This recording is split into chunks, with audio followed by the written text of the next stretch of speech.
Chers amis, bonjour. Beaucoup se demandent ce qu'a fait le Saint-Père hier, en accordant sa bénédiction apostolique Urbi et Orbi, c'est-à-dire pour la ville et pour le monde. Il a concédé à ceux qui recevraient cette bénédiction une indulgence plénière. De quoi s'agit-il?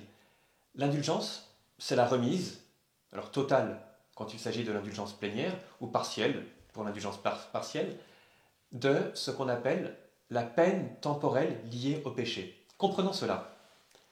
Lorsque nous péchons, la conséquence du péché est qu'un désordre est introduit dans le monde.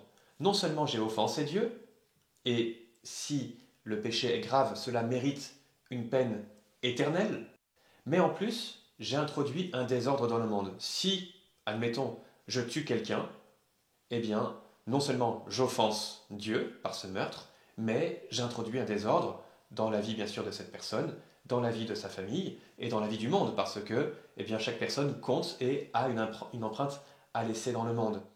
La conséquence de mon péché, donc, vous voyez, c'est une peine éternelle. Je devrais rendre compte devant Dieu, je devrais recevoir une purification de mon âme, peut-être un châtiment éternel si je ne me suis pas réconcilié avec Dieu avant ma mort, mais aussi une peine temporelle. Lorsque je viens me confesser, avec un cœur repentant, ce qu'on appelle la contrition, je reçois la miséricorde de Dieu qui est éternelle, qui est infinie, inépuisable. Donc je suis pardonné avec Dieu, je suis rétabli dans la communion avec lui. Il n'empêche que le désordre que j'ai introduit dans le monde, lui, est encore là. La personne que j'ai tuée, par exemple, ne revient pas à la vie parce que je me suis confessé. Donc, plein de l'amour de Dieu, une fois réconcilié avec lui, en union avec le Christ, il faut encore que j'accomplisse des actes de charité qui vont introduire dans le monde bien plus de bien, bien plus d'amour, bien plus de lumière que le mal, que le désordre que j'aurais introduit. On parle de purification, on parle encore d'expiation. Cela est nécessaire au vu de la justice de Dieu. Par sa miséricorde, je suis pardonné, mais du point de vue de sa justice, il faut encore que je rétablisse un petit peu l'ordre des choses du monde en introduisant de la lumière et de l'amour. Quand je meurs, si je suis réconcilié avec Dieu, mais que je n'ai pas réparé le désordre que j'ai introduit dans le monde, eh bien, je devrais passer par le purgatoire. Dans le mot purgatoire, il y a le mot pur qui veut dire feu. Ce purgatoire qui va me purifier pour me rendre capable de vivre en communion parfaite avec Dieu. Ce qu'on appelle donc l'indulgence, c'est l'effacement de cela. Vous voyez, la confession me donne le pardon des péchés, et bien l'indulgence va m'accorder la remise de la peine temporelle. Donc soit partiellement, soit d'une manière plénière, c'est ce que le pape nous a concédé hier.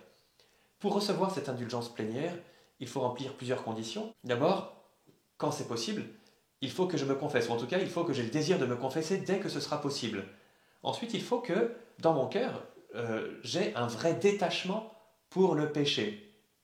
Voilà, ce qu'on appelle l'aversion, c'est-à-dire le dégoût pour le péché, même ce qu'on appelle le péché véniel, les petites fautes du quotidien. Il faut que je les haïsse. Ensuite, il faut que je puisse communier, recevoir le corps du Christ dès que cela sera possible. Et enfin, que je prie aux intentions du Saint-Père et aux intentions de toute l'Église. Voilà ce qu'on peut dire aujourd'hui sur l'indulgence plénière. Cela pose sans doute beaucoup de questions. Il faut simplement savoir, voilà, en lisant Matthieu 18, verset 18, tout ce que vous aurez lié sur la terre sera lié dans les cieux, et ce que vous aurez délié sur la terre sera délié dans les cieux.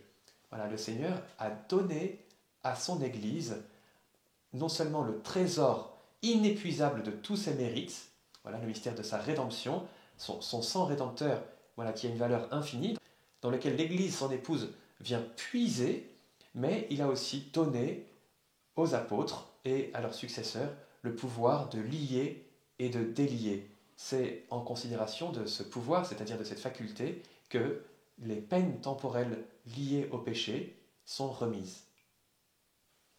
À bientôt!